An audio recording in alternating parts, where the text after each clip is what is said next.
Marrëdhënia mes Rozana Radit dhe Besa Kokdhimës duket se ka marrë një kthes të ftohtë, nëse ndonjëherë ka qenë ngrohtë. Në një intervistë të fundit për emisionin Goca dhe Gra, Radi ka shprehur pakënaqësinë e saj lidhur me mënyrën se si Besa vendosi të ndryshojë këngën fituese të festivalit të RTS-s për në Eurovision, pa njoftuar apo përfshirë autorët origjinal.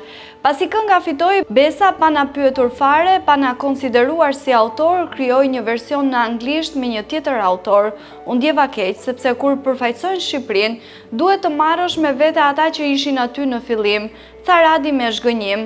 Ajo shtoi se kur del jashtë vendit është e rëndësishme të ruash besnikërinë ndaj bashkëpunëtorëve të tu dhe të respektosh gjuhën shqipe. Ndonjëherë duhet t'jesh besnik ndaj atyre që ishin aty në fillim. Ata nuk të lëshojnë kurrë, tha artistja, duke dhënë një mesazh të qartë për etikën në art. Besa Kokdhima ndërkohë nuk ka reaguar ende ndaj kësaj deklarate. Fakti që të dy artistet nuk ndjekin njëra tjetrën në rrjetet sociale përforcon zërat për një raport të krisur mes tyre.